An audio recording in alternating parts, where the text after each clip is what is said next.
Evening, gentlemen. You fine young D&D cannibals. Let's get this set up. I'm really not prepared for this tonight because, I'm just not. I had about 40 minutes. I was hanging out waiting for Rolling Bones. For those of you that don't know, he runs a wonderful little YouTube channel. Today he's going to be talking about he's got shocking news. Make sure you tune in.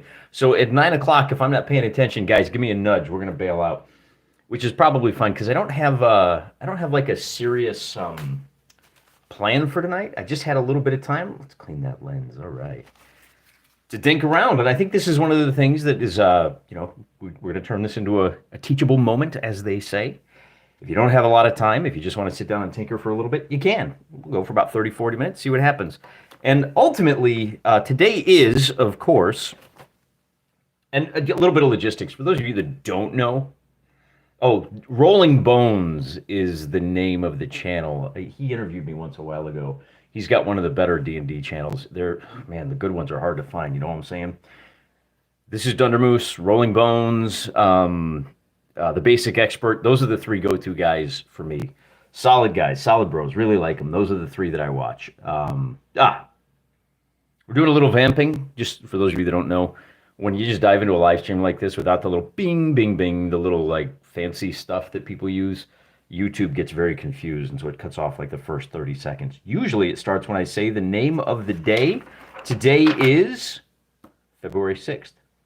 That means yesterday the Goblin Wolf Riders became available. Let's just kind of review what happened. We had a total party kill. So then we said, okay, we'll promote our NPCs, our level 1 Sergeant, Sergeant Zim. I don't know why we named him. He didn't even make it back to Corvusburg, let alone civilization. So then we said, okay, Steiner brothers are dead. Their bodies are rotting at the bottom. Not the bottom. It's actually kind of at the top of the Reddit tomb.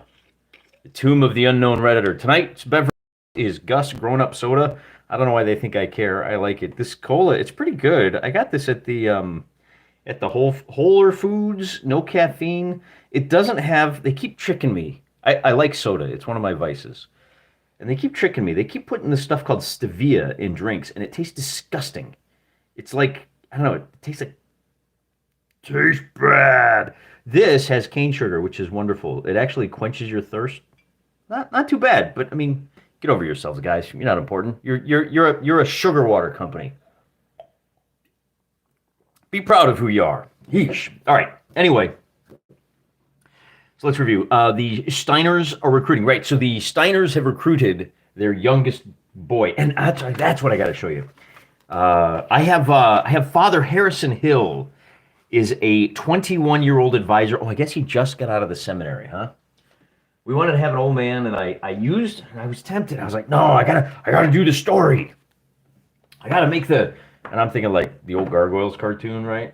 I can't remember what the old guy's name is. And I'm like, all right, I'm gonna have the like older priest, and that'll make a good, and the younger. And then I rolled, and Roger the Hammer Steiner is actually 17 years old, very young. He ain't leveling up. He ain't getting that bonus to his wisdom in a long time. So I made the adjustments, and then we can take a look at his stats. But then I thought, I'll just make him like 35. That's old, right?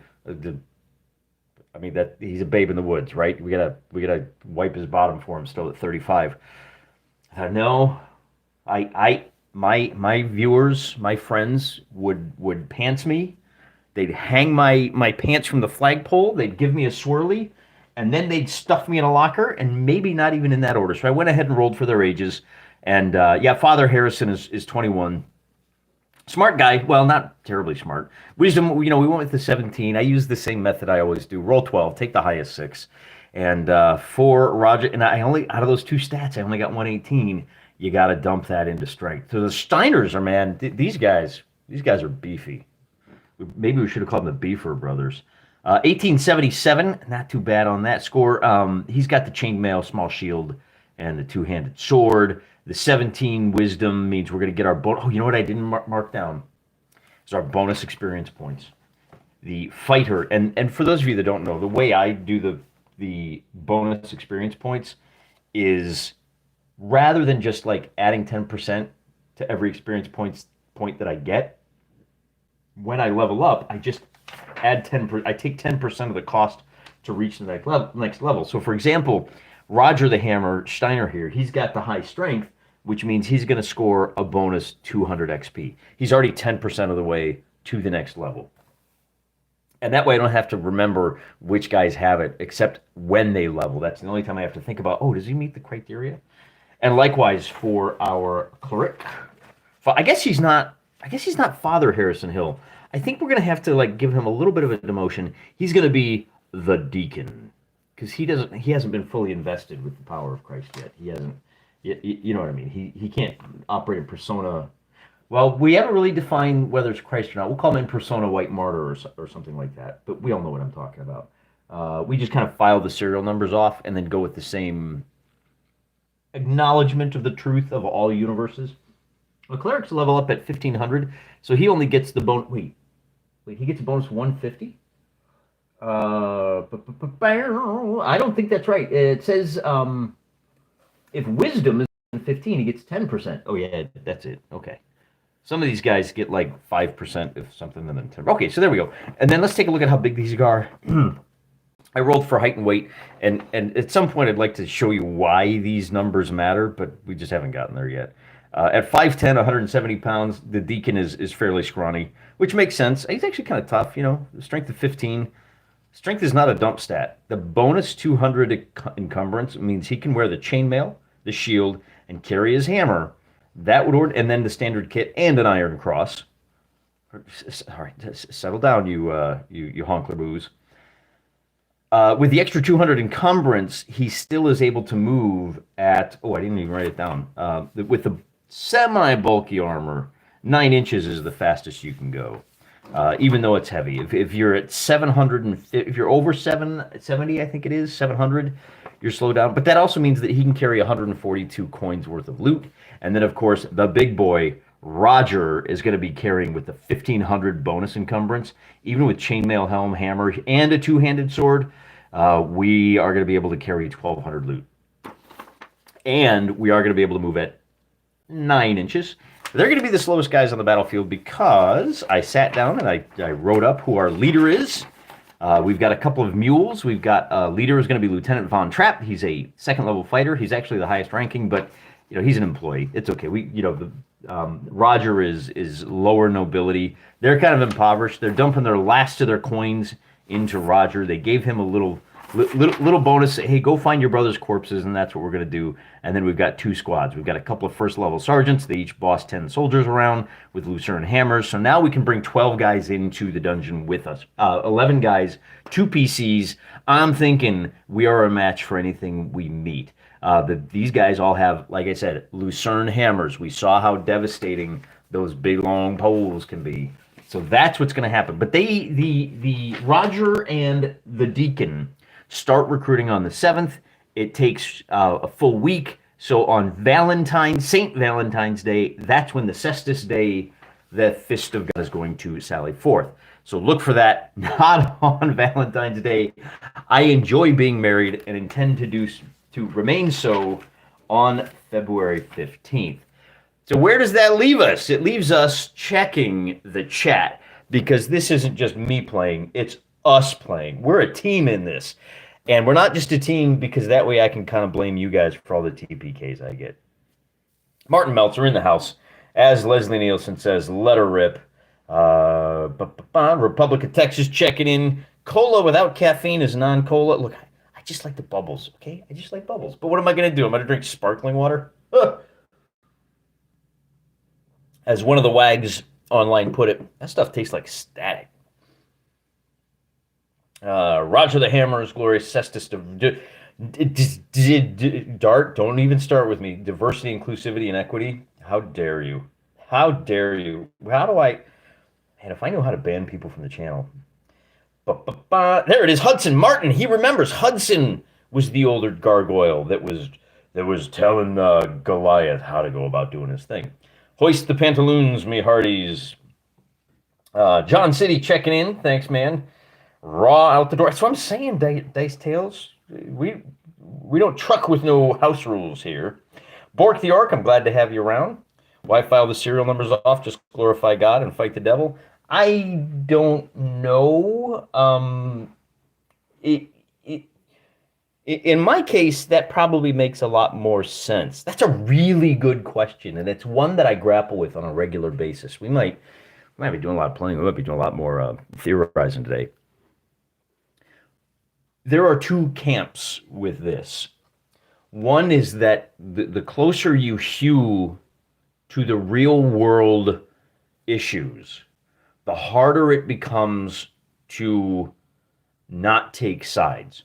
Remember that when we play solo games like this, here's the Wolflands right here.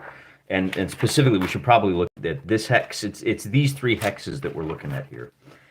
And we are not just responsible for the actions of our heroes, the Steiner family, the nine heroes that we had before.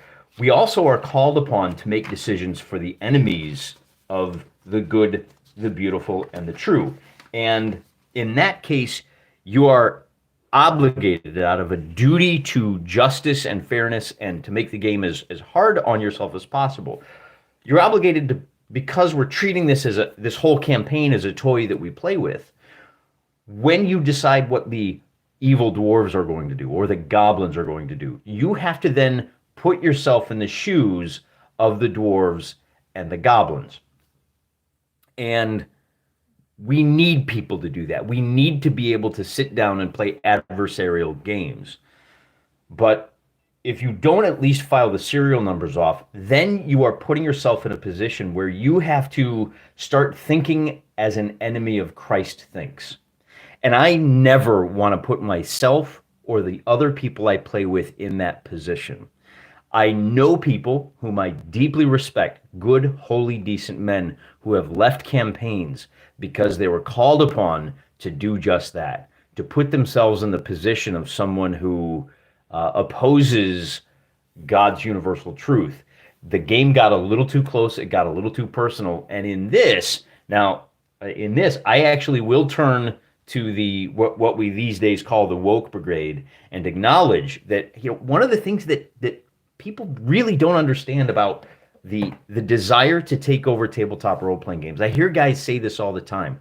I'm just pretending to be an elf. No, you're not. What you are doing is experiencing the world through different eyes. You are training your brain to travel down paths that it would ordinarily not travel. This, like video games, is an active hobby. Think about how the films you watch and the books you read program your brains. Those are passive entertainment in which you are merely a passenger. An external person is creating a story and showing it to you, and they are presenting you with one particular view of the world. And in the case of Hollywood these days, this is the part of the world they show you because they don't want you to see what's over here. And in that manner, they can program your brain. Now you take a look at something like a video game, and The Last of Us is probably one of the best examples where the final scene in that game is supposed to be a trolley problem. Hey, you either have to walk away and let an innocent girl die, or you have to kill innocent doctors. Now, the writers of that game are stupid and don't realize that people who are threatening to murder an innocent child are not innocent. You are actively preventing a murder. You're the good guy. But they tried, and in that way, they hope to train your brain to make difficult decisions. Hey, you have to do this evil or this evil. Which one are you going to pick? I never want to put myself in a position where I have to engage in a trolley problem. And when I do, I want to be able to have a barrier. I want to put myself at some distance and some remove from that process of walking down a path. And it's not even, it's and some people are better at that than I am, I suppose. They can get out of their skulls and they can walk that path, the intellectual path. And then they can, it's fine, it doesn't affect them. But there is a concept called muscle memory, where when you swing a bat a million times and then somebody says, hey, make an adjustment, it's really hard because your muscles remember that. Like you do it in your sleep because your muscles are programmed to do that. Your thoughts are the same way. I don't want to build up the muscle memory for putting myself in opposition to Christ. So that's why I tend to step away, put myself at a little bit of a remove from that. So we don't necessarily call upon Christ our Lord and Savior. Viva Cristo Rey.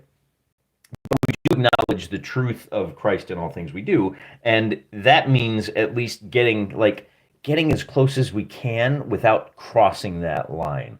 And again, I'll fully acknowledge different people have different lines, but to close the gap on that, this is why the rainbow version of D&D is so important to the enemies of Christ, because it does take innocent and people who are not as thoughtful. I don't want to call them stupid. They just haven't thought about this as deeply as you guys have. They can slide these messages and they can slide that practice in on them when they don't think that that's actually happening. And so that's one of the reasons that we refer to this. This was written at a time when the United States was still a Christian nation. It was written by a Christian man. And even if I disagree with his specific brand of Christianity, there was something infusing the entire culture about this game that you can see the fingerprints all over it. And these days, you can't. Oh, you're a paladin? That just means like good vibes, bro. You could just serve like whatever, bro. No, you can't. A paladin is a specific thing with specific powers. A cleric gets his specific powers from a specific thing, and you have to be clear about what's happening. Oh, he's just like nice. Well, what do you mean nice? Like all the definitions of nice pretty much trade on the Christian ideal. So there's my little mini rant, and I hope that explains to you why we do build that little bit of an insulation between ourselves and the it gives us that distance to remove that when we talk about what the goblins are going to do. It's okay, right? Keep game and life separate. I wouldn't want anyone to think my faith in Christ is a game thing. Yeah, that's right. And I don't want to get used to compromising it either. It's not just a game. Although, right, it's everything we do should glorify God, even the games we play. And that's why I have a deep respect for the guys. They score a touchdown, they win the game, and then they want to be interviewed, and they're like, "Hey, look, first thing I got to say, right? Yeah, I'm big, I'm strong. We beat the other team, but I got to give thanks to the man who made this all possible. Without whose blessings we wouldn't be here. And we wouldn't be here engaged in this activity without our Lord and Savior. Thanks to God for giving me this platform, the technology to be able to reach you guys, and thank you guys for being here. Let's see. When the deacon finally learns how to cure poison, he can decontaminate people. We are in the Matrix, baby. Role-playing is active, not passive. It does influence your thinking. Everything we do affects our conscience. And and I've said it before, how you do anything is how you do everything. You start cheating at this, you're going to start cheating on your I was going to say taxes, but that might not be such a bad thing these days. This is not legal advice. I'm not an accountant. I'm not a lawyer. Don't take that. Don't take that literally. Just take it seriously. But seriously, you cheat at this game, you're going to cheat at Monopoly. You cheat at Monopoly, you're going to cheat on your wife. You cheat on your wife, you get the idea. Let's talk D&D. That's enough like big brain theorizing, because I need to get to you guys are responsible for the gobos. And now that our goblins have wolf riders available, let's go ahead and take a look at. Well, first let's look at the map. Oh, we love maps, don't we? You got to be a geographer. You got to be a mathematician. You got to be. There we go. Here's our gobos, and I can even zoom in a little closer here. There we go. So, right here's the old road that takes you to civilization. That's scary, tall, pink bellies over there. Lots and lots of them. We avoid that. They live just 4 miles away. This is like a Springfield in the neighbor, right? Fighting over the lemon tree with what's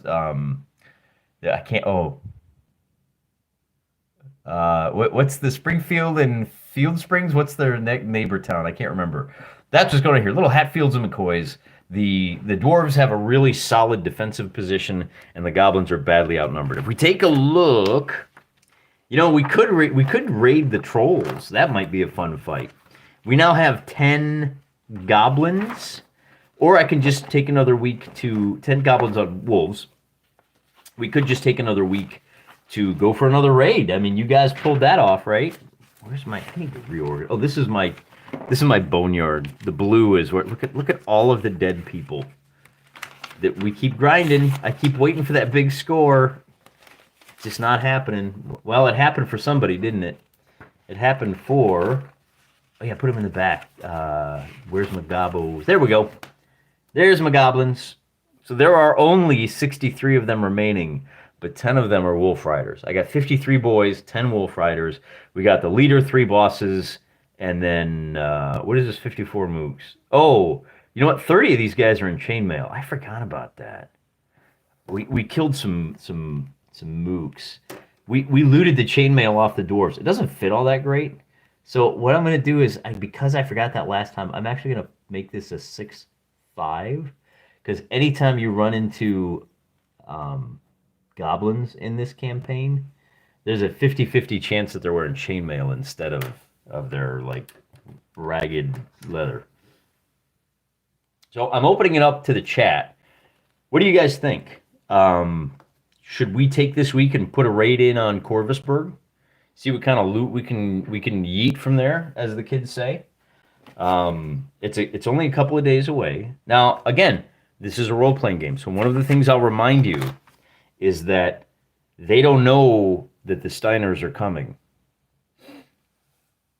Let's see. The mandate of heaven is with the Holy Roman Empire. Thank you. My rule has always been no real-world politics or religion in my game. It's best to be real and make-believe. Who's this talking? Because I actually disagree in a way. John Heaton, keep real and make-believe separate, in my opinion. But I tap into the real world all the time for things like, I named my fighter Roger Steiner, Roger the Hammer Steiner, right? Like these orcs. I don't know if you noticed or not, Mr. Heaton. My orcs are where are my orcs? Where's my orc? There we my Lanskin orcs, right? And it all just kind of happened organically. They all had pole arms. I rolled on the chart. So I was like, oh, I guess they're Landsknechts. And somebody in the chat was like, that makes them Lanskin orcs, right? Yeah, okay. All right, well, Landsknechts are German, so that means we have a Kaisork, and we call them Kaisork von Monocle. He's named after a character from a book a friend of mine, John Della Roz, wrote. Some kind of steampunk. I don't even like steampunk, but I love the name von Monocle. And then his sub-chief was Horkler, but we killed Horkler. And so he was replaced by Sub-Chief von Bismarck. Now, I don't know, Mr. Heaton, does this count as putting real-world politics? We get to kill a bunch of... We killed Horkler. I almost said the real one and got myself banned from the YouTube. They're very sensitive about that. Lots of orcs, 160 of them, but they're just kind of chilling. They're vibing. I guess they're having like big rallies down in the Ligmatic Cloister down there. So a lot of bodyguards too, man. These guys are tough. That's why they're being lazy right now, because they could probably floor wipe any other faction in the game. But the goblins, I'm kind of maybe we could run a raid tonight and then just call it quits. Just a quick one. Let's see. Yeah, goblin raid on Corvusberg. It would take a couple of days. So typically, what we did last time, and I'll show you what we did last time. We'll just review this too. I saved. I thought this might come in handy. We said there's a 30% chance if we decide to raid, then we're going to turn it over to the dice. And there's a 30% chance that they hit Corvusberg, but not on that date anymore. 70% chance they go riding up into a mystery target to the north. Like, we don't know what's up here. All we know is there's stuff. So this. Come on, camera. This mountain hex right here is where the goblins are. And so they're going up here into the grasslands. And there's probably castles. And, we didn't know that down here in the Blasted Woods was a hobbit village. But there is.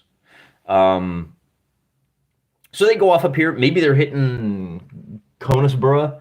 We have a map of some legends. There's a Castle Conisborough up here. There's a Yanbog village up there. Maybe they went up to that village. They came home with some serious loot too, by the way. We could do that again. We could roll. But that's going to take a week. And then the goblins won't be available for anything else until we spend that money. I had thought about, by the way, if I ever get my act together and run a real world game, one of the other things I was thinking about is if I ever run either a meat space game or an online game for some bros using Discord, if they let me back on Discord, I may say, listen, I want to run a session in the Wolflands. If anybody wants to visit, roll up a halfling, and then I'll take you. You guys can hit the Reddit and we'll build a halfling adventuring party. And again, total player autonomy. Those players would get to they would have a huge influence on the like vibe and the lore of Muffin Top. And if they decided to go running north, that's the reason I haven't done it yet. I don't think I have. I think I need to print up one more of these hex maps. Yeah, no, they would be up in this next Grasslands hex. I mean, assuming they decided to go, oh, it's actually a Woodlands hex, because Corvusburg is right here. You know, I'd let them wander around and start exploring too, so we could explore a little bit more of the world. But that's one of the things that you do. I mean, look, Muffin Top is far enough away. I can run a session from Muffin Top, right? Wouldn't that be fun? Using the real world for inspiration is good, says John Heaton. All right, thank you. Your approval means a lot to me. What I meant was I don't allow my game to be used as a vehicle for promoting a political agenda or religious doctrine. I can understand that. Particularly, we want to be welcoming. There are limits, of course. Ooh, that's a great point, Dice Tales. Orktoberfest. That might be the thing to do. Is I got to get a map and then like maybe October 1st to put some time pressure on everybody. That's when the orcs go a wildin'. Right? That's not a bad idea. I have to get a deeper calendar, though. Raid the Trolls. They must have a huge pile of treasure by now. Yeah, they're charging a gold piece. Using the road, and then here we are. One of my two mains is Penfold. One of my two mains is a neutral evil elf. Magic user thief. He wants to create loads of half-elves who infiltrate and subvert all the kingdoms of men. Does this make me an evil person? No, it does not. Any more than like George Lucas is evil because he wrote the character of Darth Vader. I must admit that when playing Elcid, it was fun to run down the heathens. Yeah, Wally Wobbly, Wobblebottom, and Ned Hamfist stand ready. Let's see. I love the name Ned Hamfist. That is a great Hobbit name for you. No, writing evil characters and running evil characters doesn't make you evil, but you are playing with fire, and so you have to handle them carefully. And it's not something I generally like to do. So I'm seeing a little bit. You guys chat. Do we want to run a quick raid? All I got to do is roll. All I got to do is roll a couple of percentile dice. Once for the location, once for the success. And top or bottomly. That's a good one too. Let's see. When you need a female or who's a dead shot with a crossbow. Annie Orkley. Let's see. Have the goblins raid the halflings. Listening what? Oh, that could be interesting. Remember that the owls are out there and they may be reporting to the halflings. We'd have to find out what the owls think of the halflings. We give the halflings. Oh, that's a good point. The weather is very cold, and that would affect movement. Let the gobos go loose. Should I add? You know what we could do? Okay, that's a great point. So here's great input. We're going to incorporate that. We're going to change our odds a little bit here. We're going to make it but the halflings are further away, right? There's a little more sneaking. So let's make it a 15. I didn't even know that the goblins knew about the halflings, and maybe we're using. So remember, the halflings are in a hidden village, and we didn't know they were there because that village is so well hidden. The humans didn't, but maybe the goblins do. After all, there were goblins in the Redatomb, right? So maybe what we do is we make it a 15% chance to hit Corvusburg. There's 200 humans. That means 100 0th level fighting men. I think about or thereabouts. Maybe we make it a 15% chance. So, oh boy, now I got to do some math here. So if we roll, then on a 1 to 15, we hit Corvusburg. On a 16 to 30, and I realize that's a slightly higher chance of hitting Corvusburg, but I don't care. Corvusburg is closer. Goblins are lazy. And on a 31 to 100, we hit the mystery target. So this is going to be Muffin Top. And then we have to do some math, right? How's that good? Let's see. The orcs in my world did get the good faith from their time enslaved. Let's see. They believe faith freed them, and they believe faith helped them to find freedom and find the uninhabited islands to call home. Okay. We'll talk more about orcs, but I want to roll these dice because we're going to have to do some math and we're going to have to plan out some days. So like I said, 1 to 15, they're hitting Corvusberg.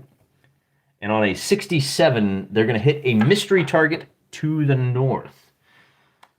And I'm going to make this, I don't remember, how long did that take last time? I think it was it 2d6 days?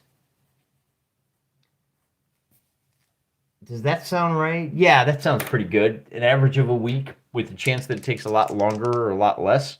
So 2d6 to find out how many days the raid takes. It takes 9 days this time around. So we'll flip back to the calendar and write that down. They're leaving today. So the Gobs raid. They're going to make it back 1, 2, 3, 4, 5, 6, 7, 8, 9. So the Gobs return to Gobiton. All right, and they'll next be available on the 15th, which means Cestus Day strides forth. Now remember, they're going to stride forth. It'll be 1, 2, 3 days before they make it onto the map, and then another 2 days before they're actually available in Corvusberg, assuming they make it that far, right? So let me write that down to Corvusberg. So the implications are our main hero force, our human strike force, we got about 25 humans striding through. They're really not going to be available for another, almost 2 weeks. So we may cut back on the amount of live AD&D that we're doing.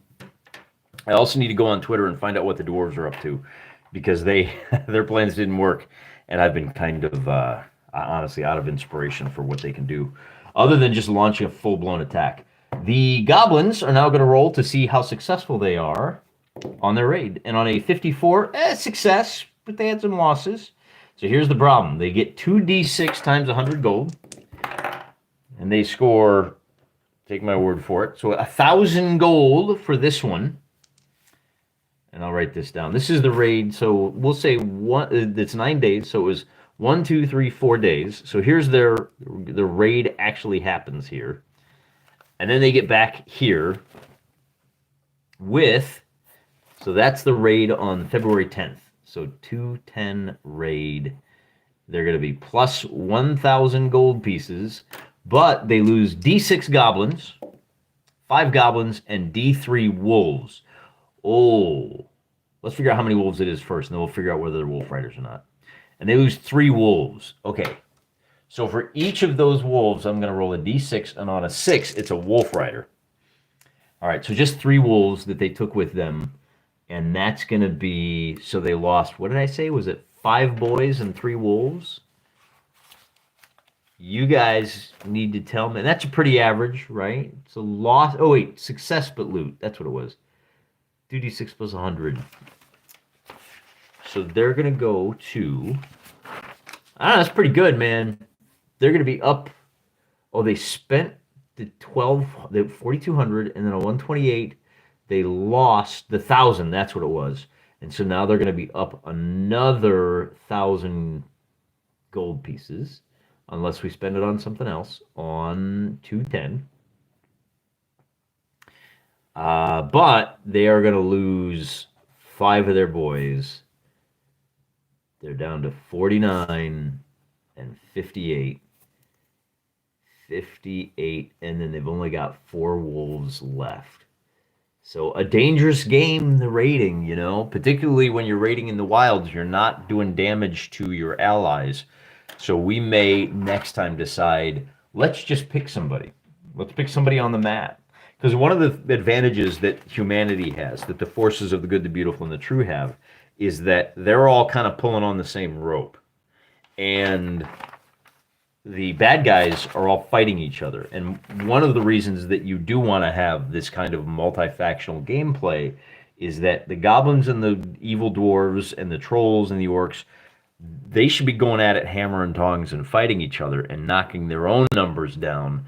And this is kind of the idea of AD&D, is you're in a post-apocalyptic landscape where, let's you and him fight, and then I'll come in, beat up the survivors, and take whatever's laying around left over.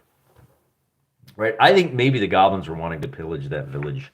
Next time, yeah, a desperate town defending against a greedy band of goblins, and maybe, if you guys are game for it, maybe they get wind and they might even be able to intercept Cestus Day, and we have a fight between the goblins and the humans. But those goblins are powered up, and that would be the end of the Steiners. We'd have to find something else to do for our good guys. Make Corvusberg a real burg. Well, if the Steiners, so bear in mind, if Roger can get to Corvusberg, then he can claim the loot that his brothers left behind. And that's going to enable him to send back for more reinforcements. And that's kind of where I'm going with this. We've done enough of the dungeon delving. I want to see how the faction play and the domain building work. If we can get but I don't want to just like unilaterally decide, okay, here's 10,000 gold. So we have to earn it. And the way we're going to earn it is by getting our 25 boys into the town. And maybe that's why the goblins want to raid the town. But if we can get that big loot, then we can hire some wagons, and we can walk around. We can build a palisade. We can go off here to the Castle Weasel is still sitting there abandoned. Somebody might have moved in. We'll have to roll to see. If it's still empty, maybe we can rebuild the castle. I'm assuming the castle. It's it's a few miles from the Black Beach. I think it's like 2-3 miles from Black Beach. So we may be able to. We may need to establish a village, but we can establish a base camp here, and that will save us a lot of time, and we can really start having some influence on the campaign world itself once we get a smaller, decentish army. We can also investigate the crater, which is one of the things I really want to know what's in there. That's kind of where we're going. Hey, like I said, we only had about 40 minutes. Hang around. Go to Wardrobe. That's me, right? The Tripping Swordsman. I'm trying to get out of my own way here by asking you guys what we should do. Make sure you go listen to Rollin' Bones. Interesting show. I think he's going to be talking about internet drama, which sometimes is kind of boring, and if it's not your jam, I get it. But yeah, by all means, go check him out. Good guy. Till next time, I'm praying for you.